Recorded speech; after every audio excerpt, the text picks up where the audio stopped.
you taking lunch? Lunch? Oh, yes, thank you. The next coach, signorina. Luncheon is now being served.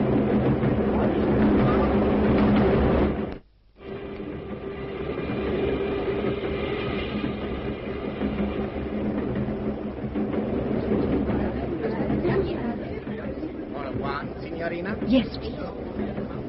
There is not a table for one, I'm afraid. Would the signorina mind sharing, perhaps? This gentleman, if the signor would be so kind. Oh, it's you. Ah, we meet again. Delighted to see you. Keller's the name, Joe Keller. I'm Laura Hart. How do you do?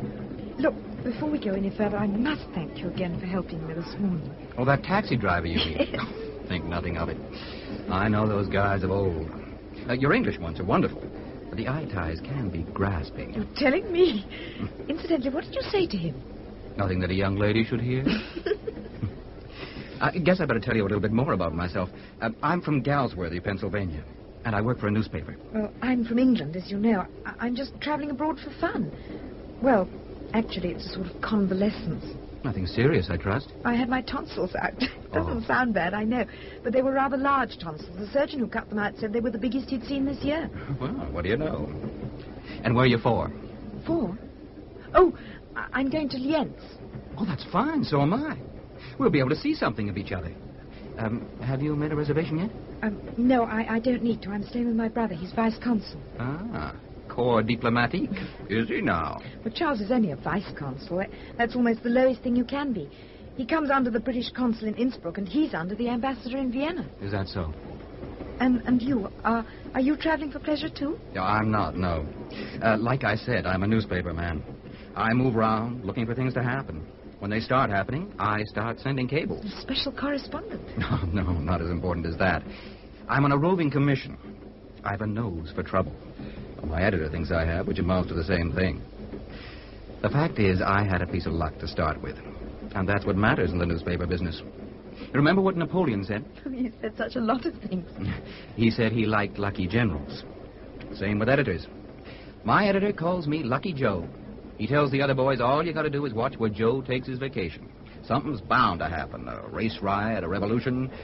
I don't claim to be responsible for Castro, but I happened to be in Cuba when he took over. It can't all be luck. The first time, perhaps, but after that, I expect there was a good deal of judgment in it, too. Well, maybe I have got a nose for trouble. Scusi, signor. What? Just the man I want to see. Would you like an aperitif, Miss Hart? Lovely. A dry martini, please. That makes two of us. Due martini, prego. Due. Si, signor. You know, it really is a coincidence, both of us going to Lienz. I bet you hadn't heard of it till your brother was posted there. I still muddled it up with Lienz, even after he'd been there for some time. I don't suppose one person in 50 could tell you where it is offhand. It's an important little place, though. And going to be more important still if this trouble in the Tyrol develops. The bit of trouble your nose is leading you to this time. That's right. You know, the real trouble in the Tyrol is the Nazis. Nazis? You mean Austrian Nazis? I mean German Nazis. The old dyed-in-the-wool Heil Hitler gang. Plenty of them left in Germany. But what have they got to do with the Tyrol? Any sort of trouble's their business. And the Tyrol's their favorite sort of trouble. German speakers being oppressed by foreigners. Are the Italians oppressing them? Depends on your point of view. The Italians say they're just governing them, maintaining law and order. The Germans say they're discriminating against them, and they don't like it, particularly as there are about twice as many Germans as Italians. What's actually happening? The Germans are blowing up pylons and railways. The Italian federal police are trying to stop them. There's been quite a lot of shooting, and there are one or two pretty ugly atrocity stories filtering out. Atrocities by whom? Well, they say by the Italian police, on suspected terrorists. Or on innocent peasants, according to your point of view. How does Lienz come into it? If I had a map, you'd see the answer to that. Let's see if I can demonstrate. Now, if you're coming south from Innsbruck, you come through North Tyrol, as far as the Brenner. Now, that's the gap between the two spoons. After that, you're in South Tyrol. The Brenner's the Austro-Italian border. And that's where all the trouble is? Right.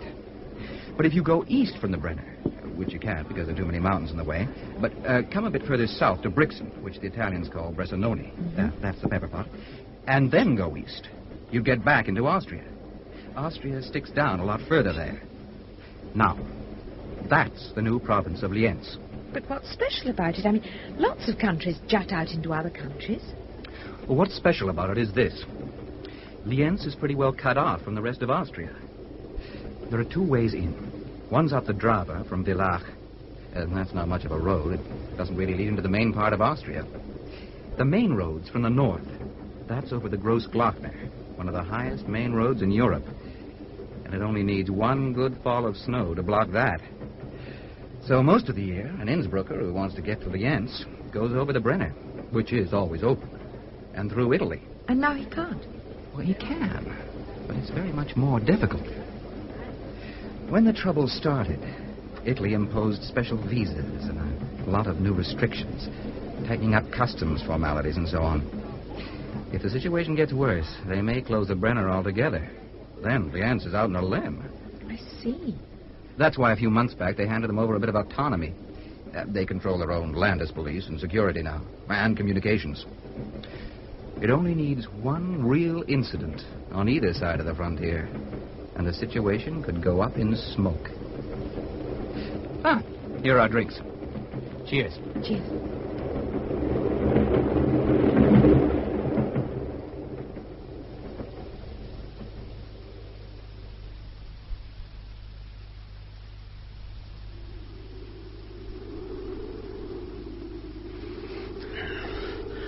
All right, so far, Alpine Boschetto. Your stuff was safe where you left it 3 years ago. Money, passport and gun. Getting dark now. And the long walk to Lienz. Well, here goes. Mist lying on the meadow. So much the better.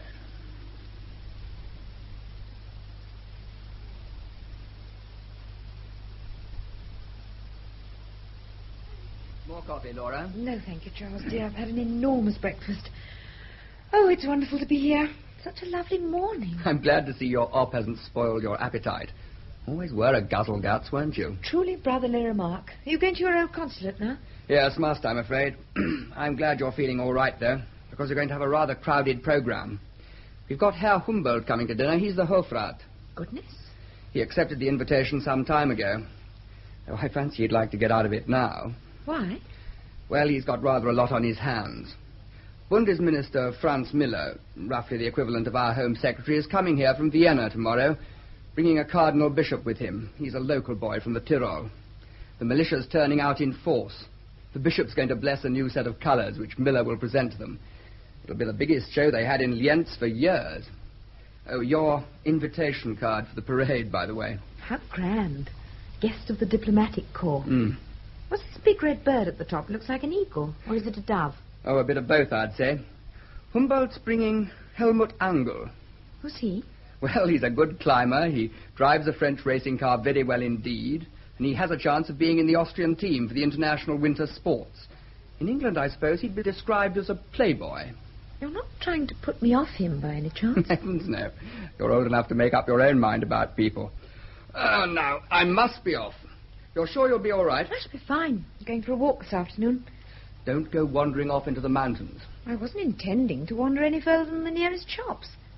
What's wrong with the mountains, anyway? Your Frau Rosa said much the same thing when she brought my tea this morning. Well, a regular succession of people, mostly English, go out for walks on the mountains here and just don't come back.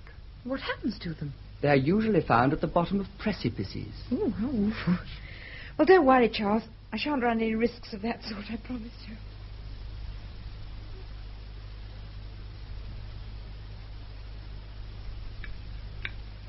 And how do you like our Tyrol, Miss Hart? Lovely, what I've seen of it, Herr Humboldt. You have chosen the right moment to visit us. That's just what I told her, Herr Humboldt. You have a name for this season, haven't you? I can't quite remember. We call it the Bellemanswoch. The Bellerman is the old man who goes round after the feast is over, cleaning up the tables and snuffing the candles. Oh, yes? But when the Bellerman has finished his work, when he has extinguished the last candle, the snow will come. I hope I shall still be here. I love the snow. You are a skier, Miss Hart? Not really, Herr Uncle. I've skied a little. I like it, but I fall down a good deal. Everyone falls down. You know, I once fell head downwards into a crevasse and hung there supported only by my skis. I thought that only happened in comic papers, like getting hitched up on a punt pole. There was nothing comic about this, I assure you. I hung there for more than an hour. In the end, I succeeded in wriggling out of the bootstraps, and then I fell. Fortunately, I landed on a ledge not too far down. Then I climbed out. It was a lesson. A lesson? And not to go into the mountains alone. You're the third person today who has warned me against the mountains.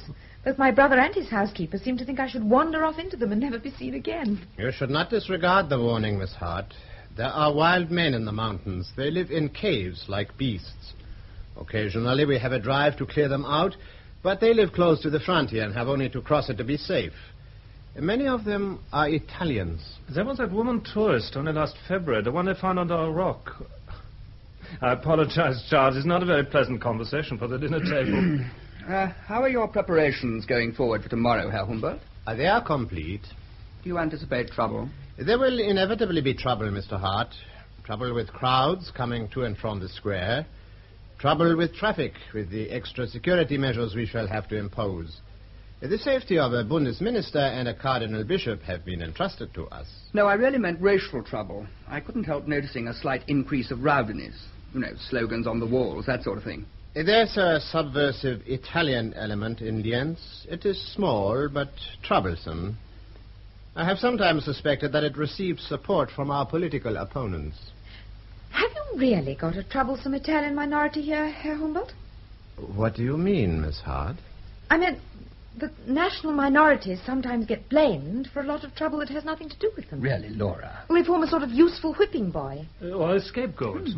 How long have you been in Lienz, Miss Hart? Well, exactly 26 hours. And in your 26 hours you have come to the conclusion that we have not got a troublesome Italian minority. It just occurred to me that the Italians might be having their own troubles, too. And when did this thought come into your mind, Miss Hart? About 2 hours ago. I happened to see an Italian being beaten up by 3 Austrians. It was horrible. They cornered him in a little dark alley and kicked him and jumped on his feet. I heard him screaming and I told them to stop, but they just laughed. Did you report the incident? I told the first policeman I saw, but he didn't seem to want to take it very seriously. He discouraged you from making a statement? No, I wouldn't say that. Did he invite you to make one? Yes, as a matter of fact, he did. And you refused? Yes. He said it was probably apprentices or students. He evidently thought I was exaggerating. Yes. Coffee in the next room.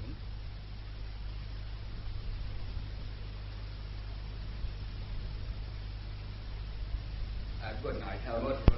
Good night, Helmut. It was very nice of you both to come. Good night, Mr. Hart. Delightful evening. Thank you so much.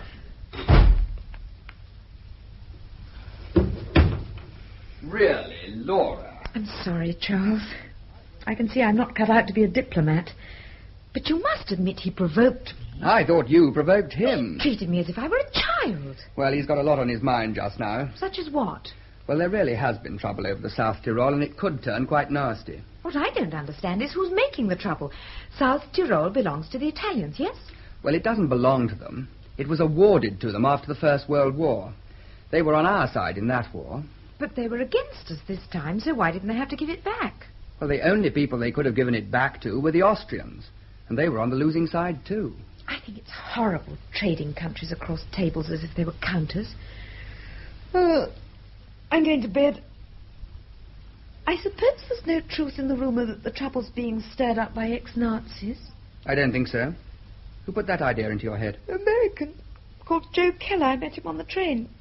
He has an infallible nose for trouble. Told me so himself.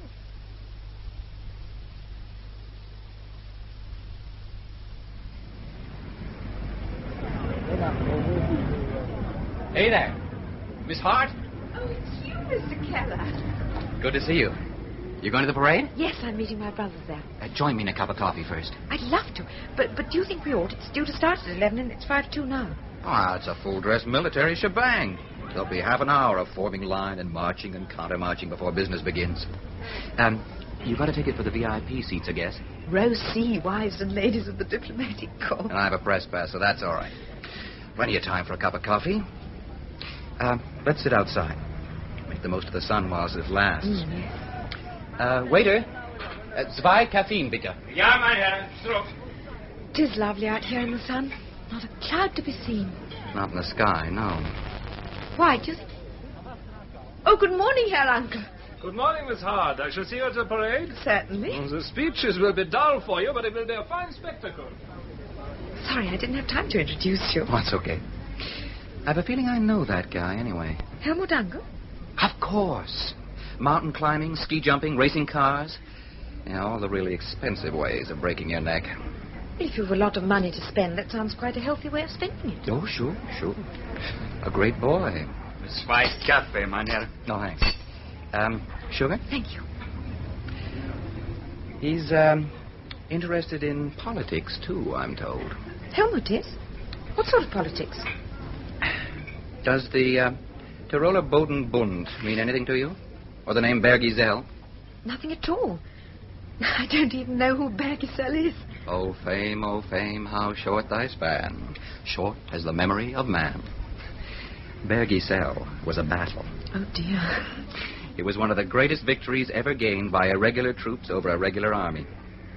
It's a place near Innsbruck, a sort of a tea garden now, where Andreas Hofer, of blessed memory, routed the Bavarian and French troops.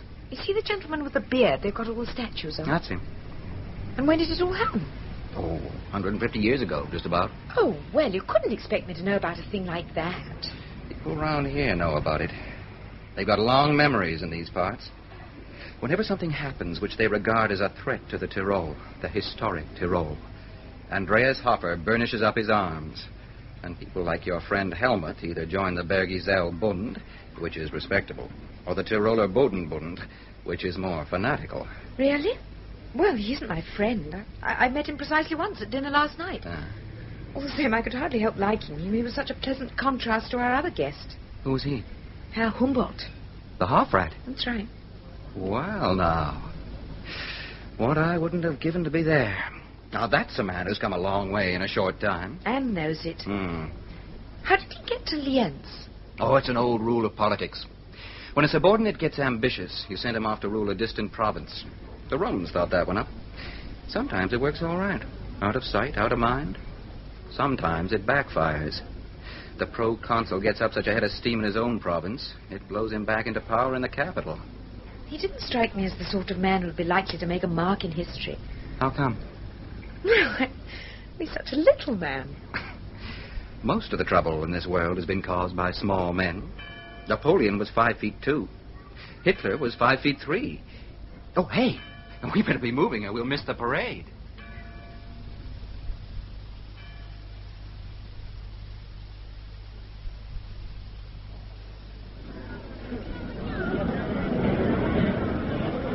Lovely seat Joe's got me. That big building opposite must be the palace. Where's the map he drew for me? Oh, yes, here it is. And that quaint-looking affair on the right with the little turrets. That's the State Theatre. Looks more like a castle.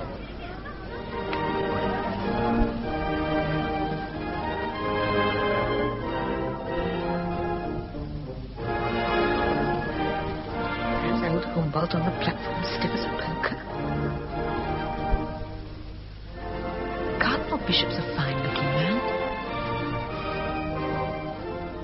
How becoming white is with the red cardinal's hat. He looks like a very tall candle.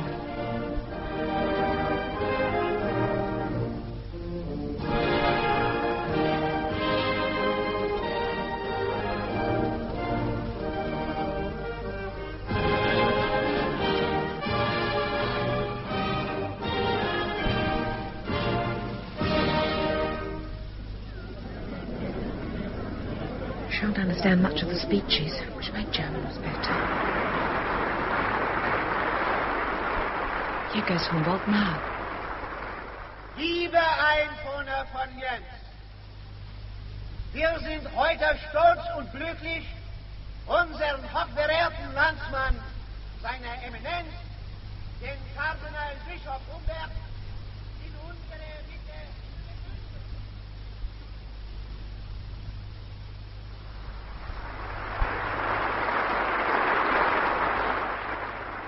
some of what the Cardinal is saying. Something about the freedom of the High Tyrol and betrayal. I think that's what he said. Give me now! No! No! The Cardinal Bishop, he's been shot! I saw it! I saw it! Charles, I must get to Charles. Let me through, Peter. I must get through. I must find my brother. Charles! Charles! Stay where you are. I'm coming. Quick, come with me. The crowd's getting ugly, and the sooner we're out of this, the better. Bitte bleiben Sie ruhig. Die Polizei hat den Attentäter schon verhaftet. Bitte You'd better get back to the flat. There's still a way out behind the theatre if you jump to it. Charles, I saw it. We all saw it. It was a bestial thing. They've got the man. That's something. But Charles... It was that tall, black-haired man under the lamppost. I caught a glimpse of him as he fired. He looked like an Italian. There's going to be trouble if he was. Charles, it wasn't him. I saw it. I'll have to get over this fence. I'll give you a legger. That's it. Now, see if you can work your way round to the back of the theatre. The crowd isn't quite round there yet. I've got to get back. Round to the back, he said. Oh, here's another fence. I've laid on my stocking, my best. Murderer! Stop him! Stop him!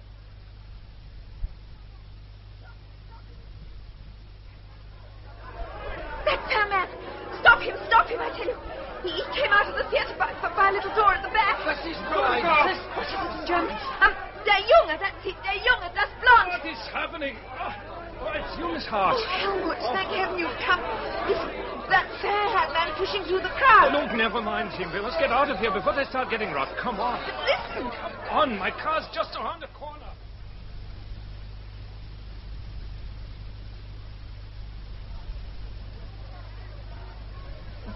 Would you mind stopping for a moment? I can't... What you need is a drink. Look, I have a flask here. This will put you right. Now, go on, drink. Oh, what is it? It's schnapps. Go on. You won't like it, but it will do you good. I'm all right now. What were you crashing about in the crowd for? They were beginning to get angry. It was the man. Oh, which man? He was quite young. He had fair hair and a rather pretty face, you know, sort of weak, but pretty. He was coming out of the theatre. And you suddenly felt an overmastering desire to chase this actor, or was he a pop singer? It's not a joke. The man was a murderer. What? I told you. He was slipping out of the theatre by a side door, and I recognized him. You recognized him? Well, you remember me telling you at dinner last night about that gang of bullies that was beating up an Italian? Well, he was the leader of them. Wait, now, let's get this straight. Because you recognized this man as someone you'd seen assaulting an Italian the night before, you came to the conclusion that he had a hand in shooting the bishop? I saw him do it. You saw? No, that's not quite right. I saw a gun being pointed at the bishop through a gap in one of the circular windows. The theatre, in the turret by the porch. Oh, then what? A flash? Smoke? I can't be sure. In fact, you really saw nothing at all. You don't believe me, do you? Well, the idea in my part of the crowd was that the shooting was done by an Italian. Apparently he was shouting and waving while the bishop was speaking, then he pulled out a gun and shot him. There was a man, yes. Oh, you saw him then? He was with a group of people under a lamppost opposite where I was sitting. But he didn't do the shooting. That was done from the theatre. By your blonde friend. Well, of course I don't know it was him. But if he wasn't mixed up in it, why was he sneaking out of the theatre by the back way? Perhaps he works there and was watching the parade from one of the windows. Then why did he run away when he saw me? Now that, I agree, is quite inexplicable. Look, there goes a reservist. Colonel Julius is doing his stuff. Colonel Julius? Julius Schatzmann, otherwise a grey bear, our respected chief of security. Sounds as if there may be trouble. The consulate will be the safest place for you. Stay here. I'll bring the car around.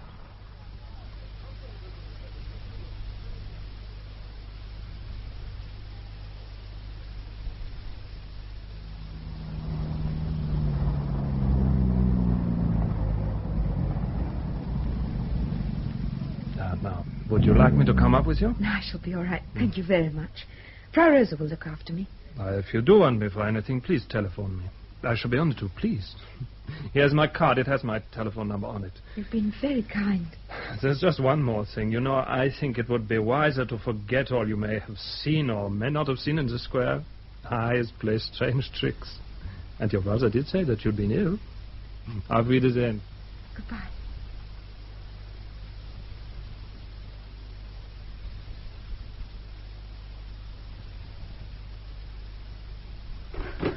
Hello, Charles. Oh, there you are, Laura. Come in, Doctor. Oh, thank you. This is my colleague, Dr. Pisoni, Italian Consul General, my sister Laura. How do you do? Ciao, signorina. Am I glad to see you, Charles? Did you have any trouble getting back? No trouble at all. Schatzman seems to have everything under control. What happened? Well, the crowd tried to lynch the fellow. Alpine Boschetto, he's called. The colonel had half a dozen truckloads of gendarmerie in reserve, and they got Boschetto away. But they had to shoot to do it. Who is Boschetto? He is an Italian from Bolzano. I understand he was released from prison after a 3-year sentence for assault and robbery yesterday. He must be mad. No other explanation is possible. An unbelievable outrage. A prince of the church. And particularly unfortunate it should have happened when... Yes. When what? Well, Dr. Pisoni was telling me just before the parade. It isn't in the papers yet. But there was an unhappy incident last night not far from Bolzano. A group of terrorists attacked an Italian police station and 2 policemen were killed. Would Boschetto have known anything about it? One of the policemen who was killed was his brother. Really? That doesn't tie in very well with your first conclusion, does it? How so? Well, you said he was mad. Well, if he had a brother killed by the Austrian terrorists and got to know about it before it came out in the papers and got hold of a gun and got his own back by shooting an Austrian bishop all inside 24 hours, he sounds to me a pretty smooth performer. Smooth? She means efficient. Oh, see. And if it was thought that Boschetto had official support in this matter, that it was a reprisal, it could lead to almost any consequences. I thought he'd been in prison till yesterday. How could he possibly have any official support? He'd probably had too much to drink and his friends couldn't control him. They were trying to hold him down. I saw him. You saw him do the shooting? Charles Boschetto did not shoot the bishop. Well, he was taken with the gun in his hand. Many people near him saw him pull it out and fire The it. shots he fired went nowhere near the bishop. He was struggling with the people around him. They probably went straight up into the air. But the Cardinal Bishop was shot. If not by Boschetto, then by whom? He was shot twice, quite deliberately, from a turret window beside the portico of the theatre. I saw the gun. You saw the gun? My dear Laura. I saw more than the gun. When I was getting away from the square, I saw the man who had used it. He was slipping out of the theatre by a side door. I not only saw him, I recognized him. Recognized him? And I should be able to recognize him again. You see, I'd seen him before.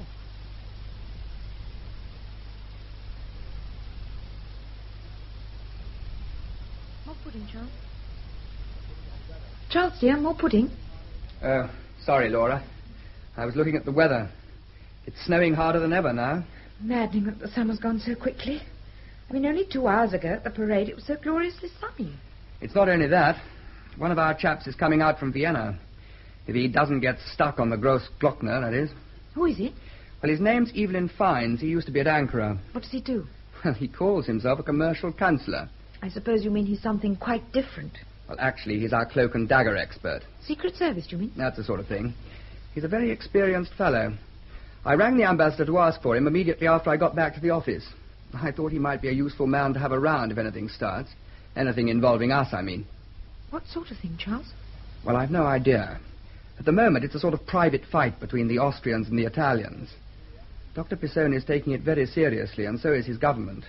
The border at Zillian and the Brenner have both been closed. Closed? But if the frontier's shut at Zillian and the Grossglockner's blocked by snow, well, just how does anyone get to Lienz, or out of it, for that matter? Well, there's a lower road to Villach and Klagenfurt. But that gets blocked, too, if we have any real snow. Could you fly? There isn't an airfield near Lienz that I'd care to land on. Not in this weather. Bitte, there is waiting a telephone call for you, mein Herr. Oh, thank you, Frau Rosa. I may clear the table, Fräulein. Thank you, yes, we're quite finished. And it was a delicious lunch, Frau Rosa. Oh, danke schön, Fräulein.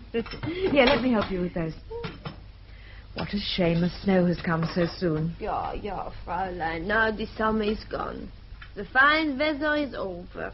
Oh, danke bestens, Fräulein.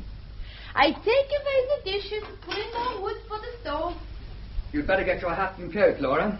Why? We're wanted. That was Colonel Julius. Wants us? Well, actually, it's you he asked for. But I think I'd better come along, too, don't you? You certainly needn't imagine I'm going alone, Charles.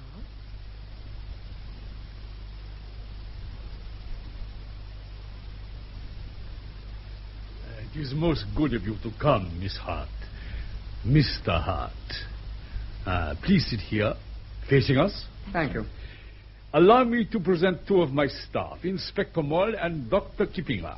How do you do? Now, Miss Hart, you were a witness of the shocking affair this morning. Yes. I understand that you have important evidence to offer. When you say you understand that, Colonel, do you mean that you have had some report about me? Yes, I have had a report. Am I allowed to ask from whom? You are allowed to ask, and I will tell you. It was Mr. Hart's Italian colleague, Dr. Bisoni. If I had wished him to make a statement to you, we should have done it through the ordinary channels. It was quite improper of him to repeat a private conversation. Most improper. But the assassin Boschetto is an Italian-speaking citizen of the South Tyrol, and as such, it is Dr. Bisoni's duty to assist him, if he can. All the same, but we are allowing ourselves to be diverted. Miss Hart, have you any objection to repeating officially what you have already said unofficially to Dr. Bisoni? No, I have no objection. Well, Inspector Moll here will take down your statement. Well?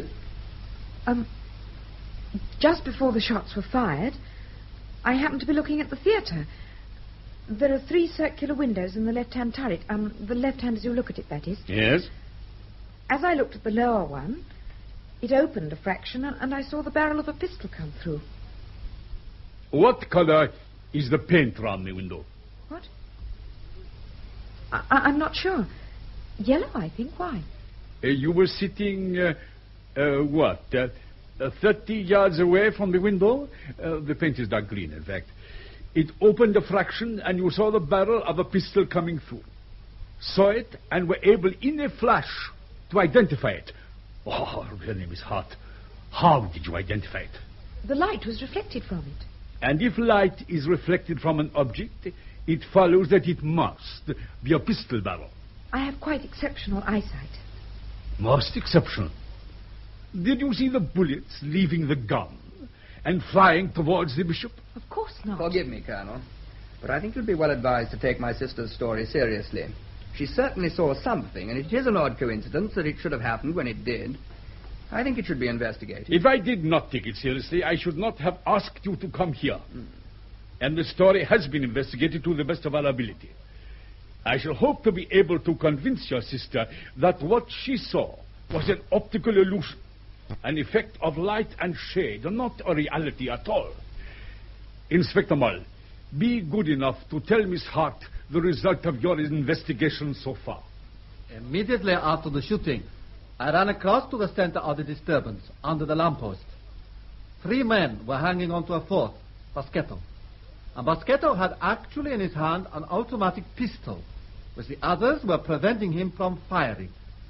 I took the pistol from him, and after Boschetto had been arrested, I handed it straight over to the head of the police laboratory for testing.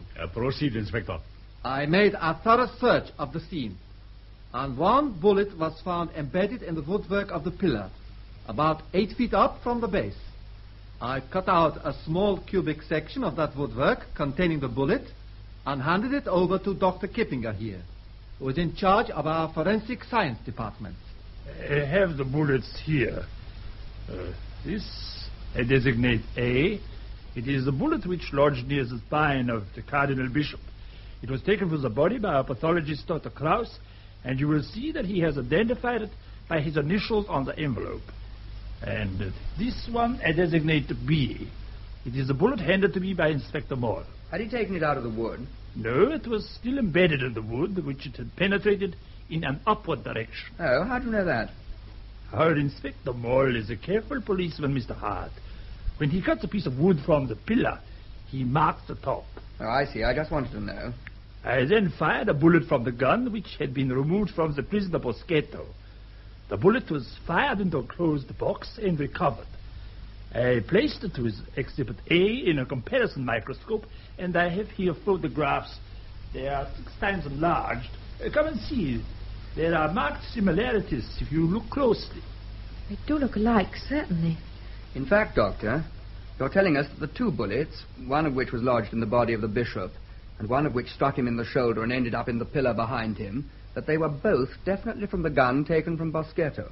That is the inescapable deduction.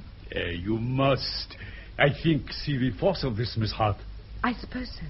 If the assassin was indeed a man who secreted himself in the theater and fired from the window, as you described, how did he transfer his gun into the possession of a man standing 20 yards away, in full view and in the middle of the square? Couldn't two different guns make the same sort of mark? No. The rifling marks are as distinct as fingerprints.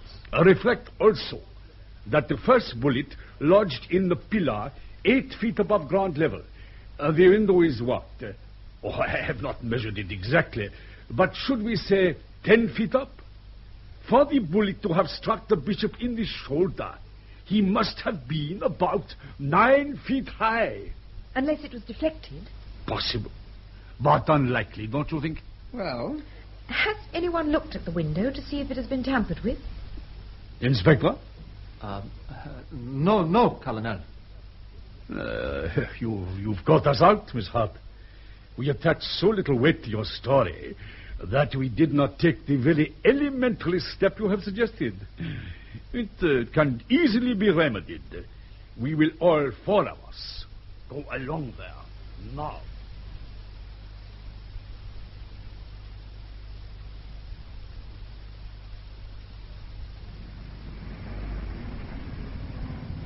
Hop in, Laura, my dear. I'll drop you at the flat, and I have to go and see the Hofrat. Thank you, Charles.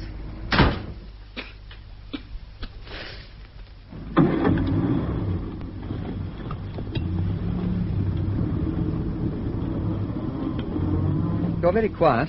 Anything wrong? That room in the theatre was so dusty. Stuffy little place. Obviously hadn't been used for years. It doesn't look as if it's been used, but so much dust is, well, unnatural. It's as if someone had taken something like a vacuum cleaner in reverse and blown a great layer over everything like icing a cake. I see your point. And if that's so, there's a considerable organization at work.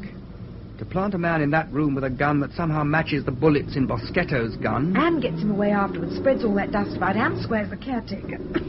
Now, the sooner you're indoors, the better. Got your key? Yes, Judge Charles, I have. Go straight in, then, and don't come out again. I'll be as quick as I can. I hope old Humboldt won't keep me too long. What does he want you for? I've absolutely no idea.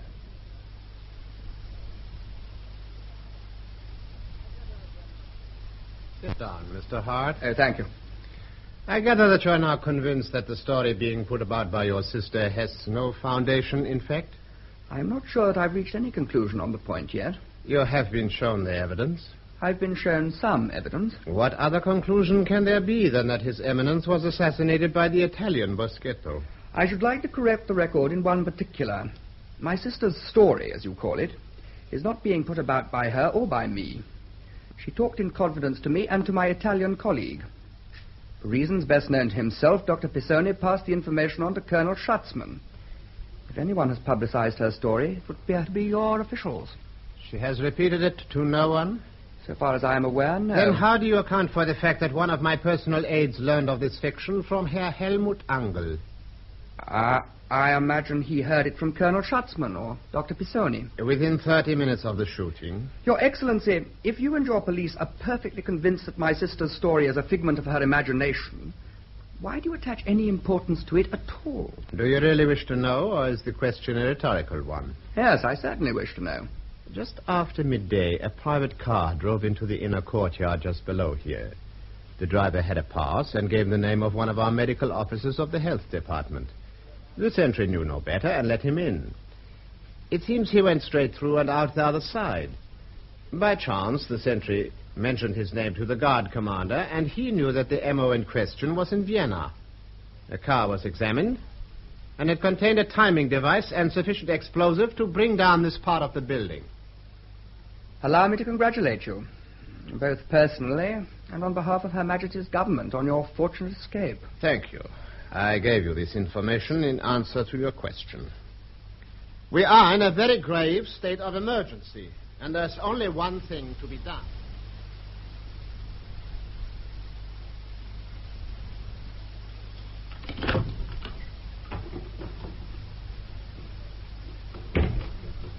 It is you, Fräulein? Yes, Frau Rose, it's me at last. Oh, I take your coat and hang it up for you. Danke schön. And Mr. Hart, will he be long? I don't know. He's gone round to see the Hofrat. Also, there is a gentleman in the front room. Who is he, Frau Rosa? Oh, diplomatic gentleman. His name I do not know. I hope he won't stay long, whoever he is. I'm tired out. Good evening. Good evening. My name is Fines, Evelyn Fines. You must be the nigger in the woodpile. I beg your pardon? It is Miss Hart, isn't it? It is. And it was you who put out the story about a hidden assassin in the theatre. I didn't put out anything. I told my brother what I had seen. And I'm not at all sure that I ought to discuss it with you. Oh, I'm all right. I'm on your side. You can talk to me. How do I know that? Well, you don't really. That's true. I might be one of Colonel Julius's undercover boys trying to lure you on to further indiscretions. Oh, I might be a reporter from the Lienz Herald out for a scoop. If you had been, I don't imagine you'd have helped yourself to quite so much of my brother's whiskey. I need it. I've come fast and far. Like young Lochinvar, who you'll remember came out of the West, and all the wide border his steed was the best. Well, I came from Vienna in a pre-war flivver with chains on the wheels. I don't mind betting that not many people got over the Grossglockner after me. Wonderful.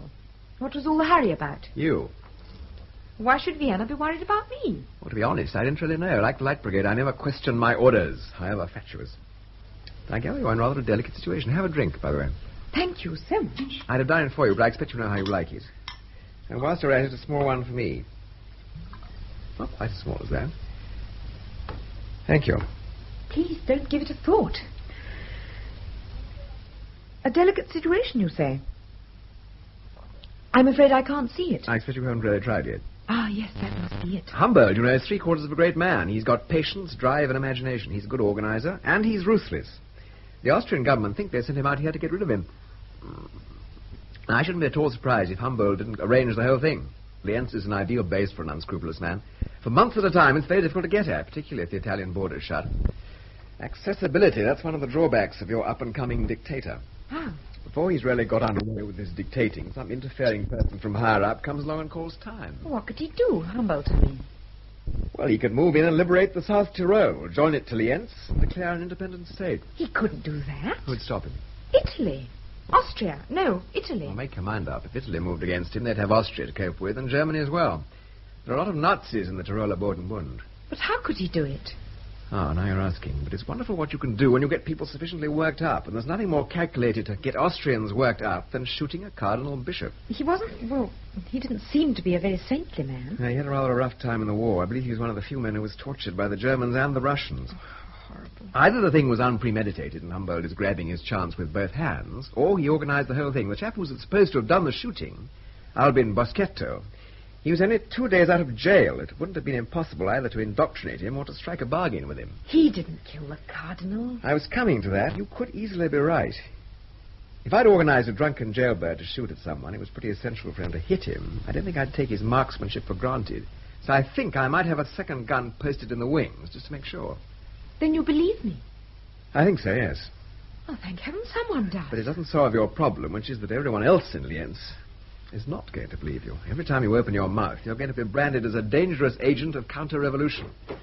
Now, Charles. Hello, Evelyn. So you got here all right. I suppose you two have introduced yourselves. We have. I ought to have warned you about Evelyn. He's got no manners and he drinks too much. I've got other vices as well. But we've only known each other for a quarter of an hour. Well, it's going to be a case of hail and farewell, I'm afraid. She's catching the midnight train for Rome. Charles! It's orders from the boss himself. What about diplomatic privilege? Well, I wouldn't know, but I'm not arguing about it. I think on this occasion we are going to do as we're told. Whatever happens, she'll only aggravate it if she's here. All right, Charles. I'll go and get packed. Look at that. What? Oh, good Lord, a fire. Sounds as if things are hotting up. I better go and take a look. Don't get involved in anything. Don't worry, when trouble looms, there are a few people who can run faster than I can. Well, don't tempt Providence, there's a good chap. We need you.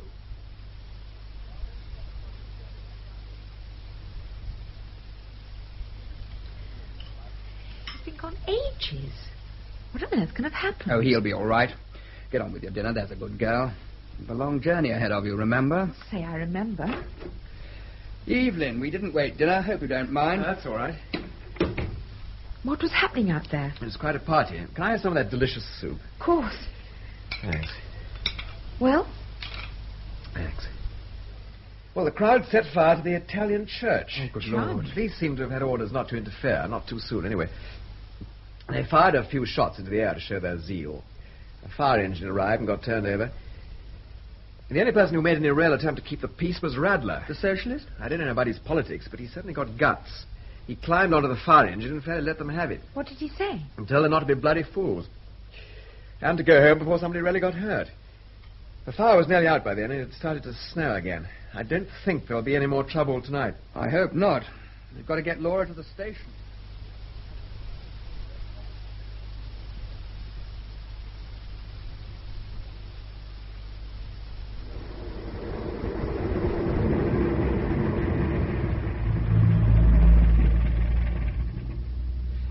Stay here, you two. I'll just go and find out which platform you go from. It'll probably say on that notice board. It's horribly cold now, isn't it? Still, it's quiet, that's something. If there's time, we'll get something to warm us up at the buffet. Hello. Here's Charles coming back already. Home to bed, my children. There are no trains into or out of Lienz. What? It's to be snowing pretty hard to block the line into Italy. It isn't snow that's stopping the trains. The 3-span culvert has been dynamited. They reckon it'll take at least a week to repair.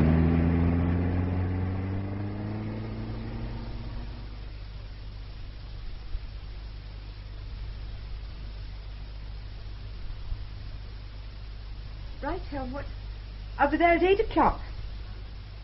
Goodbye, thank you so much. Frau Rosa? Frau Rosa? Ja, Fräulein? You know you said this morning when we talked about the man watching the flat that you knew another way out? Oh, yes. Ah, those men. If I wish that they follow me, that I allow them. If I do not wish it, I do not allow. I've just been invited out for the evening. So, you're going out to dinner? Yes, that's right. Is a young man? Yes, the gentleman who was here the night I arrived. It will be good for you to go out after being shut up here all day, mein Liebchen. Now, when the time comes, I will show you the way out. It is through the apartment of a friend of mine, yeah? On the ground floor. He is dentist. Well, I'll leave a note for my brother if he isn't back. It's very kind of you to do this for me. Oh, it is nothing, mein Liebchen. You are dining with a young man and you do not wish the police to know. For the police, I have contempt. I will see who it is. Good afternoon. Is Miss Hart at home? Yeah, Fräulein Hart is at home. Will you come in, please? Thank you very much. It is an American gentleman to see you. Hello there. Mr. Keller, how lovely to see you. Good to see you. Did you have any difficulty getting in? None at all. That's the advantage of living in an apartment block. Anyone can slip in with the crowd. Do sit down. Cigarette? Oh, thank you. Well, you were right, weren't you, about your nose for trouble? Oh, that. I have to confess that wasn't entirely intuitive. We had a tip-off in Rome that there might be trouble when the cardinal came down here. By the way, would you care to tell me your story yourself? I didn't know it was public property. Oh, it's not as public as all that. I had to pay a lot of money to get hold of it. Well? Well, I've been officially warned to keep my mouth shut. Tell me how much you know already. Well, the story is that you saw someone poke a gun out of a window in the theater and time his shot so that he was covered by Boschetto. The Italian was just a stalking horse. They needled him into waving his arms and shooting his gun off, but they knew he hadn't the hope of hitting the right man. So they took care to have someone on the spot who would hit him. Well, you might as well know the rest. When I was getting away from the crowd, I saw a man coming out of the theater. Ah. I'm as sure as I can be that he fired the shots. No one to recognize him? Certainly. It's a great story. Could even be true. Of course it's true. The difficulty is they've examined the bullets, and there's no doubt that they came from Boschetto's gun. You could fake evidence like that. How? Well, Boschetto had been jailed, right? Yes. You know he's got a gun hidden somewhere. And you know he'll go and pick it up as soon as he gets out. Maybe you have the hiding place under observation so as to make sure he does pick it up. It's quite possible. But you've been there before him. Had the gun out, fired 2 or 3 bullets through it, and preserved them. You bury one of them in the frontage of the theater. Well, how do you know where? You're organizing the parade. You know where the bishop's going to stand. He can't lead the microphone. How do you know where Boschetto's going to be standing? My guess is they got it as friends. Only someone else had seen the gun. Someone else did. Oh, for goodness sake. Not a human eye. The eye of a camera. He was being photographed from half a dozen angles. Cine cameras, telescopic lenses, a lot. I had maybe a couple of hundred negatives brought to my office. Most were focused sharp on the speaker, but in one, the focus had slipped. The bishop was a blur, but there was lots of lovely, sharp detail of the theater. Did you notice anything? I didn't look at it closely because I hadn't heard your story then. But I seem to remember that one of the windows, the lowest in the left-hand turret, was open a small way, and something was projecting. That's proof, then. Boy, oh boy. If we could get that photograph, we could put it on every front page in the world. Might be an interesting exhibit at Boschetto's trial, too. It might be that. Can you get hold of it? It was in the first batch that arrived, I know that. I've only to find the name of the photographer. What are you going to do with it? I'll find some way of getting it out. Come to think of it, though, it mightn't be a bad idea if you were clear of the country before it appeared in the world's press. Curiously enough, the very same thought had occurred to me.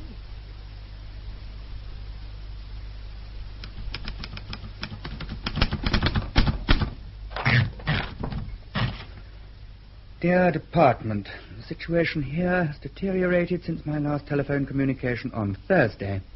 The destruction of the culvert at Garvas is generally attributed to Italian saboteurs.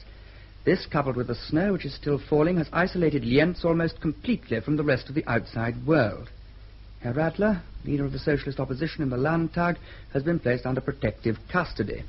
His offence, apparently, was haranguing the crowd that was burning the Italian church. Further reserve forces have been called up and camps are being formed in the region of the Italian frontier, ostensibly for road clearance. A military tribunal is being set up to try Boschetto. Oh, hello, Evelyn. Hello. Get any lunch, Charles? Oh, good Lord, no. Been doing my homework. How this is ever going to get out beats me. What have you been doing? Oh, wandering about. The average Lienzer simply doesn't know what to make of it. The young Austrians are solidly behind Humboldt. They're queuing to join the security force, getting issued with armbands and truncheons, and going around looking for people to hit on the head. Sounds like Berlin during the putsch. Obviously, Humboldt means business, but I don't think anybody knows quite how far he intends to go. Does he know himself? I'm not sure.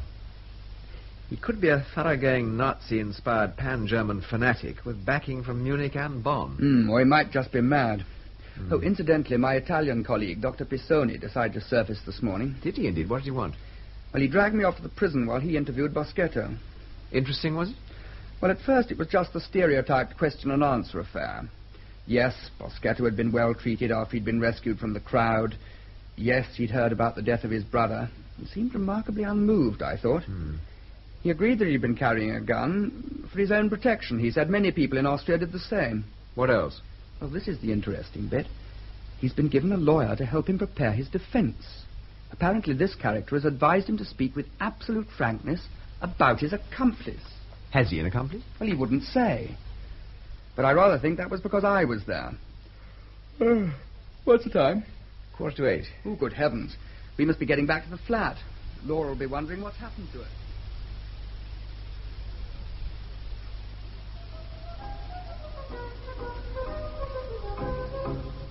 I'm glad you were able to get away. I feared your brother might forbid it. I haven't seen him since breakfast time. I don't see why he should object to you. What an incredible place this is, Helmut. You like it? I'm glad.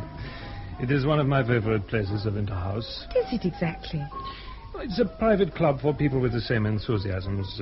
Sailing in summer, skiing in winter. I noticed the lake as we came by. Incidentally, what a magnificent drive you are. Oh, thank you. I have a fine car, and that is half the battle. Only half, Helmut. When we went into the skid on the ice, I thought we'd turn over. You were frightened? Not exactly. Exhilarated, I think. It was not really dangerous. I was showing off, I'm afraid. Hans! A brandy for you, Laura? Lovely. Then Hans will have 2 glasses of brandy, 2 large glasses. Ja, mein Herr. That man over there looks like a ballet dancer. He moves so lightly. You like ballet? I love it. In fact, I used to go to ballet classes when I was at school. So English schools. You learn dancing, music, to brush your teeth 3 times a day. But neither your school teachers nor your mother's teach you the only thing that really matters. And what's that? That a girl should be made ready for love. Helmut, you're exaggerating. I assure you I am not. Ah, here's our brandy. Prost. Prost. What do you mean exactly, made ready for love? Well, I mean that a girl should be taught that she's been given a body for two purposes. For making love and bearing children. That is a biological position. Civilization has added complications. Marriage, for example, is an extra. Like ballet dancing and milk after supper. Oh, you see, your mind is still at school. There are, of course, women who have never made love. They are to be pitied. Like children born with one arm. How sad that is. How very, very sad. Do not look so tragic, my pretty Laura. Come and dance with me. I'd love to. Only my legs, they feel a bit wobbly. That need not worry you. You are a dancer, ballet dancer. You told me so yourself. Come along.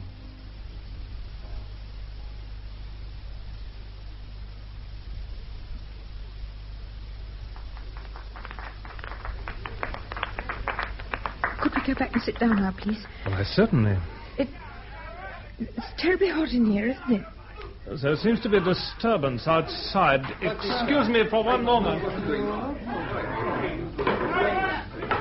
must get out of here. I don't like it anymore. I feel dreadful. I'm sure I noticed a door here somewhere. Oh, yes, thank heaven. This staircase must lead somewhere.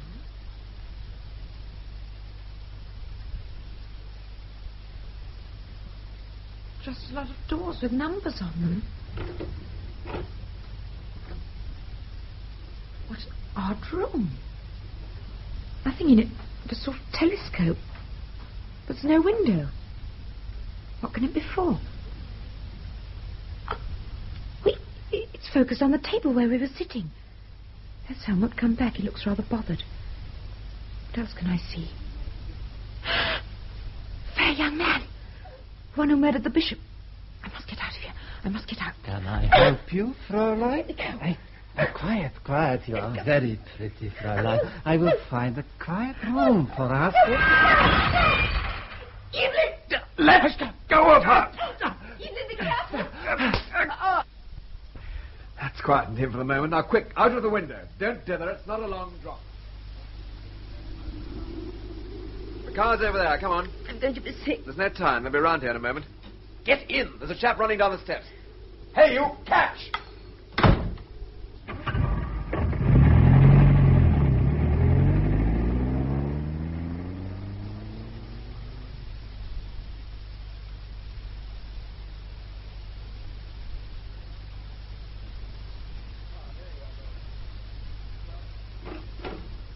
Ah, there you are, Laura. Sleep well? No, I didn't. I've a filthy headache, if you must know, and I feel as though I've been put through a mangle. Can't say I'm surprised. I suppose I ought to be grateful to you. There's no actual rule about it. Some people do feel grateful when they've been saved from making thundering asses of themselves, but mostly they don't. How was I to know Helmut was on their side? Well, you first met him when Humboldt brought him to dinner here, didn't you? Yes. You knew he was an active member of the Tiroler Bodenbund, didn't you? Yes. Well, then whose side did you expect him to be on? He seemed rather nice at first. In fact, just the sort of man a girl does like to be taken out by. Depends on the girl. What do you mean? Well, I'd have thought even you would have realized by now just what he is. Well, yes, I think I did towards the end. When we were dancing together. And another thing, do you know who his current boyfriend is? Of course I don't. Hans Krimmer, your fair-haired friend, the chap you saw coming out of the theatre. Oh, no! Anyway, I still don't see what the object was. If he didn't want me, why did he take me out? Try using those small pieces of cosmic jelly sometimes referred to as your brain. You, my good Laura, represent a danger to the state. The state, just at this moment, and until the snow melts, is Hofrat Humboldt and Colonel Julius Schatzmann. They've gone to a lot of trouble to produce a certain situation, an important part of which is that Boschetto should be guilty of murder. His trial starts in 2 days' time, and you turn up out of the blue and threaten to give evidence against them. Well, in the old days, they'd have dropped you into an oubliette until people had forgotten all about you. As it is, they've got to discredit you somehow. And that was the object of last night's manoeuvres? Of course. What was it, that awful place? Well, I can only call it a pale carbon copy of the notorious Green House outside Berlin. What was that? The German Secret Service thought that one up. Object blackmail. All sorts of tastes catered for and recorded with a concealed camera. How disgusting. And what was meant to happen to me? Well, it depends how tight they got you. You'd have ended up in one of those little upstairs rooms. How did you know where I'd gone? I brought the information. I still can't think why they didn't follow us. Well, I took the distributor arms out of 6 of the 8 cars. I couldn't get the other 2, but it probably took them some time to find out which was which. Where did you put them? I threw them, but the chap who was running after us. Anything else you want to know? Sounds quite horrible. I'm glad you got out of it all right, Laura. Serves me right, Evelyn says, for having been fool enough to trust Helmut. Obviously, you hadn't realized quite how far all this has gone. Briefly, what they want to do is shoot Boschetto and march into the Tyrol, in that order. Only you're standing in the way of step number 1. I haven't done anything yet. No one's even asked me to give evidence. The trouble is, such a lot of people have heard your story. It's going to look pretty funny if you don't give evidence. I'm beginning to wish I'd never come here. I wouldn't go along with that. If you hadn't, I'd never have met you. Thank you, Joe. All the same, I think it might be a sound idea if your brother made arrangements to get you out in the fairly near future. You think it's as bad as that? I should say that however bad things are now, they'd be bound to get worse when the American and European papers start featuring your story. Have you managed to get it past the censor? Oh, not yet, no. I'm planning to take it out personally. The man whose offices I use, nice chap called Sandholzner, he's hiring me a car and some skis. Nothing wrong in my taking a skiing holiday in the Dolomites. Will people believe it? Will they publish it? They will when they've seen the photograph. You've got it! Oh, I'm near to it. It was taken by a local photographer called Hofracker. Guess he knew he was onto something good. It's costing me £500 in Swiss currency. Why Swiss? I can only surmise that Hofracker plans to be in Switzerland himself when the story breaks. I'm off round to his place now to pick it up. Take care of yourself, Laura, my dear. Goodbye, Joe. Joe. Be seeing you. Well, that made a nice change anyway.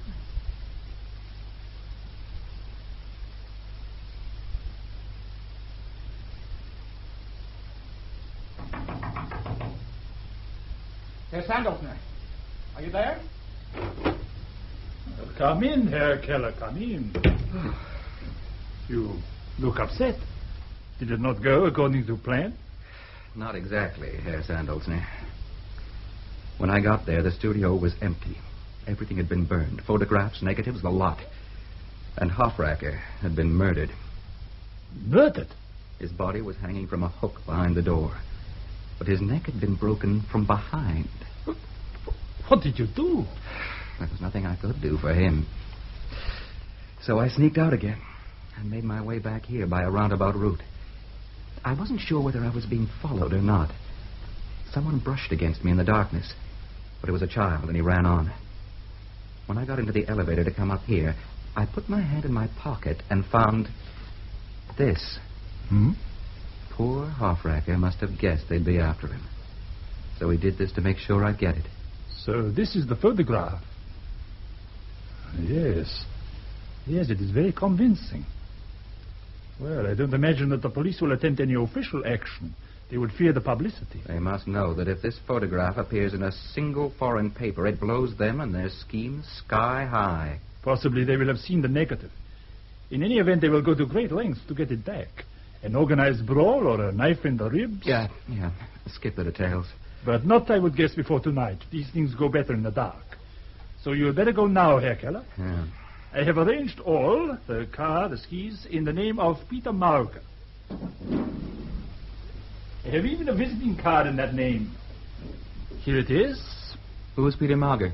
Oh, a rather objectionable young man who joined us last year to report the international ski events. That's fine, Herr Sandholzner. I can never thank you enough. We are not all bad, we Germans. Some of us still believe that truth should prevail. Goodbye, Herr Mauger, and go with God.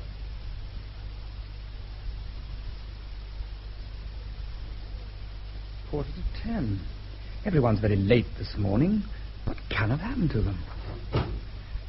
Good morning, Gerhard. You are here, Herr Consul. Certainly I'm here.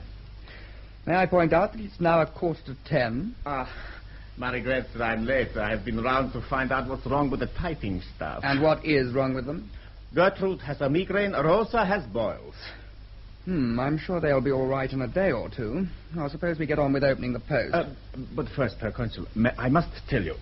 Tell me what, Gerhard? My cousin who works at police headquarters, he tells me that an American criminal yesterday committed a murder in the Lienz suburb. An American criminal? He has been masquerading as a newspaperman. He's killed a photographer called Hofracker in his shop. It is thought there was a dispute about money. In an endeavor to conceal the crime, he set fire to the shop. Do you happen to know his name? His name was Keller. Keller? Well, that's very interesting. I presume he's been arrested? No. He escaped the police, and the gendarmerie seem to have no orders to stop him. We'd better see what they want. Yes, Herr Consul. The Vice Consul is here. Yes. Mr. Hart.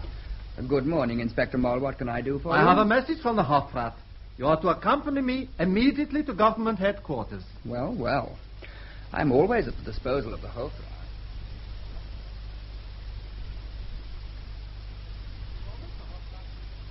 You will wait in here. In a few moments, the Hofrat will see you. I wonder what Humboldt's up to now. The office had been searched last night. That was obvious. In fact, they hadn't troubled to hide their traces. Good day, Herr Consul. Good day, Colonel Schatzman. Is it you or your master that I've been brought here under armored escort to see? The Hofrat asked for you. Asked is one way of putting it. But I am glad you've arrived in good time, since it enables me to have words with you first. I have reached an age when all I seek is a quiet life. I shall deny this if you repeat it. But between ourselves, I consider the South Tyrolese are very happy as they are. And I do not think either side will find any advantage in the coming Anschluss. You speak of it as a certainty. Well, let us say a distinct possibility. But the point of my remarks is this. Where a prize of that magnitude seems to be within reach of a man like my master, he will not be scrupulous in disposing of obstacles. Your sister is an obstacle. I fail to see it. So many people have now heard her story. So many more people will soon hear it, that if we fail to call her as a witness at Boschetto's trial, it will be imagined that what she says is true. And if Boschetto is not found guilty, the spark will be lacking. The people will not march. I fail to see what I can do about it. A proposal will be made to you. I urge you most strongly to accept it. It is my official duty to do so. But if you are quite unable to do so, I might be able to suggest an alternative. Oh, come. We must not keep the Hofrat waiting. I take it that you know this murderer, this American journalist Keller. I have never met Mr. Keller. He appears to have been on friendly terms with your sister. He, too, came here from Rome. You may be right. Is it important? In the light of the latest developments, it is. What developments are those? Yesterday, the assassin Boschetto made a full confession. It was planned in Rome. Boschetto was selected as a simple-minded patriot with a grudge. He was given a gun immediately he left prison, and also a great deal to drink. He must be a very simple man to perform in front of a crowd of witnesses an act which must inevitably result in his own destruction. Quite so. The plotters in Rome had arranged for an accomplice to be present. An accomplice who would swear that Boschetto was not the killer, that the shooting was done by a mysterious unknown assassin concealed in the theater. In a word, Boschetto's confession has made your sister's part in the matter all too clear. If you have any independent proof of this outrageous allegation, I should like to see it. We have no time for independent proof. Boschetto's trial starts tomorrow. We have, however, prepared a short statement for your sister to sign. Having done so, she may leave the country. I can assure you she will sign no such statement. Then Boschetto and your sister, being accomplices, will have to stand trial together. That is the only alternative.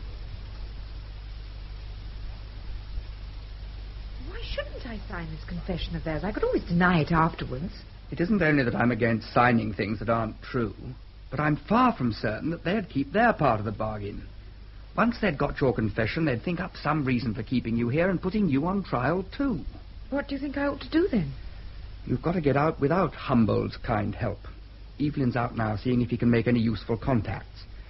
It's no use getting you out of the flat unless we can get you out of the country, too. Equally, it's no good finding a way out of the country unless you can get me out of the flat. I expect we shall think of something. Hello, Evelyn. Any luck? I think I can say so, yes. I've just come from the police station. What? I was pulled in on a trumped-up charge and had a most interesting little chat with our old friend, Colonel Julius Schutzmann. I regret any inconvenience you are being caused, Captain Fiennes. Don't mention it, my dear Colonel. I always wanted to see the inside of a prison cell without actually having to commit a crime to do so. You've not lost your sense of humor, I see. I wish to discuss with you the highly unfortunate situation which has arisen. Unfortunate for whom? For Mr. Hart, and even more so for his sister. The notorious assassin. It is not a matter for joking. That's where you're wrong. The idea of Miss Hart as an assassin, or even being remotely connected with assassins, is so ludicrous that even Hofrat Humboldt must find it difficult to stop sniggering when he suggests it. Young girls do foolish things. They don't shoot bishops, or even help other people to shoot them. In the present atmosphere, people will believe almost anything. Quite so, but how long can you keep the pressure up if a court should fail to find Boschetto guilty? Oh, there is little doubt about the verdict of the court. But not no doubt at all. Suppose the court says we've all heard some story about a shot fired from the theatre. We'd like to postpone our verdict until the lady in question has given evidence. What do you do then? Postpone the invasion of the South Tyrol? You can't keep your chaps hanging about forever on the border, you know. They'll get chilblains. You are an intelligent man, Captain Fiennes. But although you state the difficulties with great clarity, you do not suggest any solution. Have you got a solution? Yes, I have. And had he? He had indeed. At 6 o'clock tomorrow morning, Laura and I are to leave by the back entrance. My car will be parked round the corner. Colonel Julius says he can arrange to have his own men actually on guard at the time, but it must be before the guard changes. He can't guarantee their successors. Why would he do that? Well, it's a sort of compromise. He wants Laura to slip off quietly without making a confession. Then people will think that as she's run away, she's thought better of it and the trial can proceed. Is it Schutzmann's idea or Humboldt's? According to Julius, it's his own idea. He says he's certain Humboldt wouldn't agree to it. Humboldt wants a full confession, signed, sealed, and delivered. Do you believe him? That's a terribly difficult question. Vienna may be quite determined to stand no nonsense from Humboldt, and Julius would know this. He controls communications and intelligence, and he'd know that the Tyrol putsch would be a flop. And once he knew that, you can bet your life he'd swap horses. On the other hand... Yes? Julius may be in his body and soul, planning to get Laura out of the flat so that she can be picked up trying to escape. That would save an international incident. And which idea do you think is correct? I think the Colonel's playing this one straight. Straight with us, that is, and crooked with Humboldt. He's been backing both sides of the board and laying off his bets for so long that it's second nature with him. Laura? Yes? You're taking the main risk. What do you say? I'm willing to try it if Evelyn is. Right then, 6 o'clock tomorrow morning. Put on plenty of warm clothes.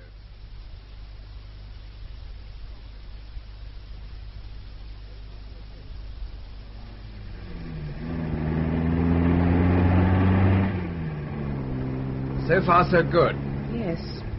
But did you see who was in that car? Which car? Passed us going the other way as we came out of the side road. It was Hans Krimmer.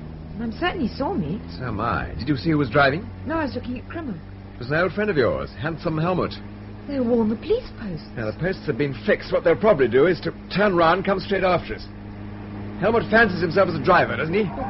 Yeah, yes, I believe he does. Don't worry, it's only good drivers who have crashes. I'm far too bad to come to any harm. 15 miles to the first post. Here goes.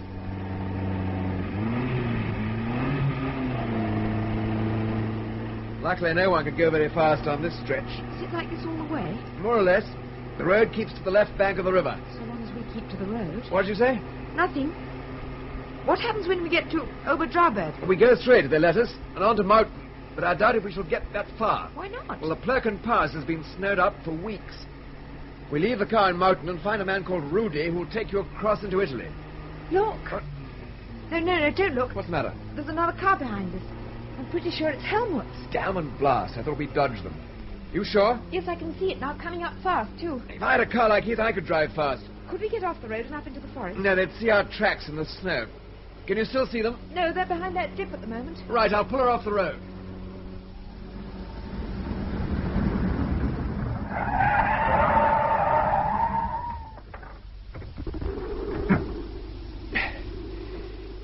These logs. Help me heave them onto the road, will you? Might stop them. That's it. Here she comes.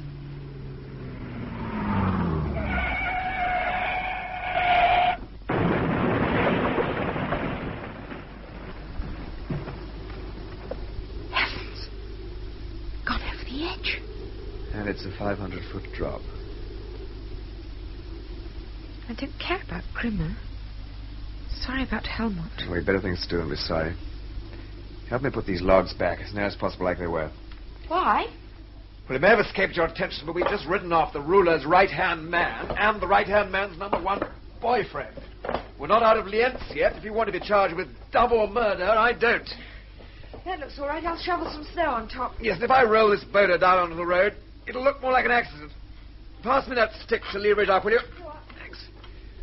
Now then.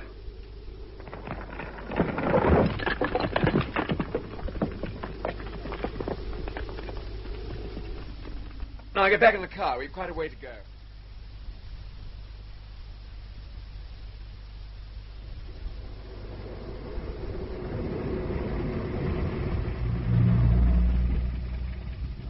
Take a look at that.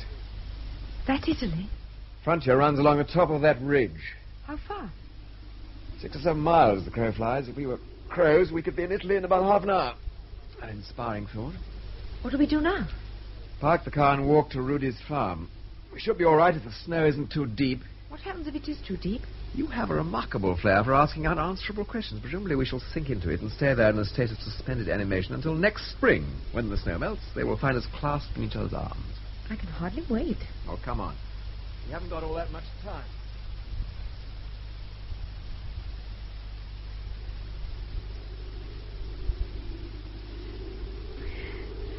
Been climbing for 2 hours. I don't think I can go much further. It's only another mile or so, according to the map. Just a minute, listen. Quick, lie down. Keep still, it's a helicopter.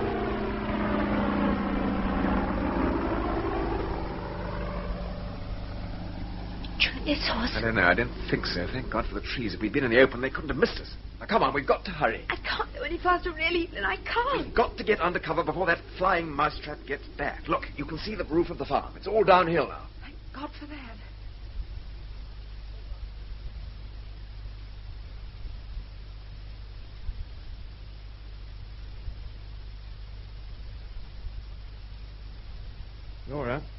Laura. Wake up. Rudy's back from the village. It's time to thinking of the last lap. I brought you some soup and a glass of wine. What's up? Oh, it's you. First you drag me up a mountainside like the monstrous bully you are. Then you sit on the end of my bed like an old family doctor prescribing chicken broth and a glass of red wine. I'm a man of many parts. Talk to me while I eat this.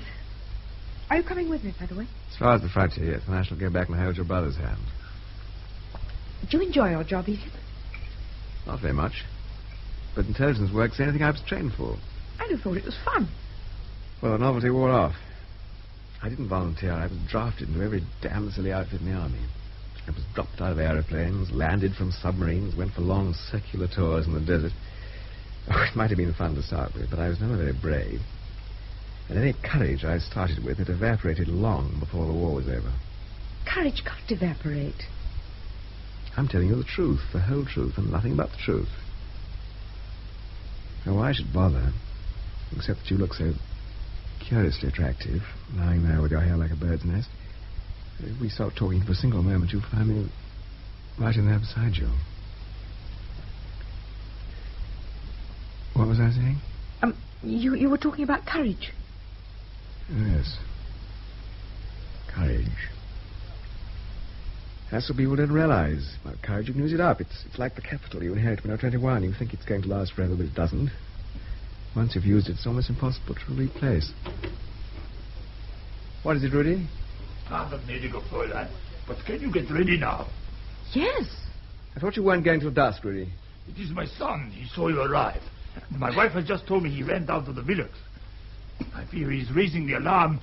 I did not know he had seen you, or I would have locked him up till you were gone. He's an active member of the Bund and quite untrustworthy. Armored car. Sounds as if he's managed it, blast him. Off you go. I'll keep on bare as long as I can. So long, Laura. Come, Fräulein. We'll go the back way and through the wall.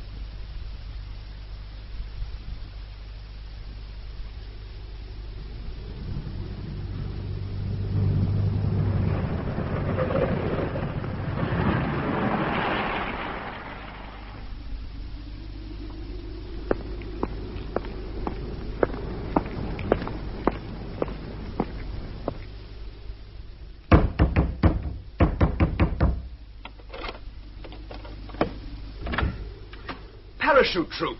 12th Regiment 2nd Airborne Division from Vienna. Major Ansbacher. Captain, fine. Then am I glad to see you. The 1st Division has already taken control of Lienz. Our orders are to disarm certain irregular troops which have been formed in the frontier area. I'm sure you won't have any trouble over that. I wonder if you could spare a few men to go after Miss Hart. The consul's sister, the lady all the newspapers are speaking of? That's the one. I didn't realize she'd got with the papers, though. In all the papers. It will be a pleasure to help. You have to hurry. She's had quite a start, and she's got the best guide in the Tyrol.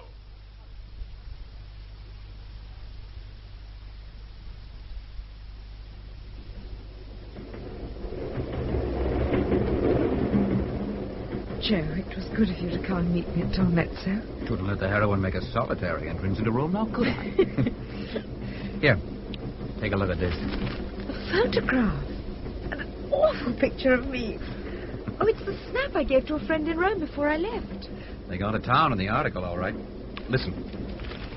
Alone and threatened by the powers of a police state, this English girl stood up for the truth and vindicated it. More. By her courageous stand, she delayed the plans of a dictator and gave the central power in Vienna time to restore control. Goodness.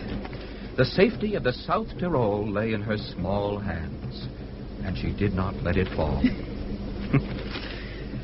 Well, Laura, honey, we'll be in Rome in a few minutes for a civic welcome, and after that...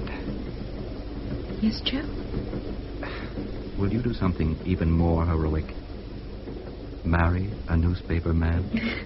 I can think of nothing I'd like more. Darling Joe.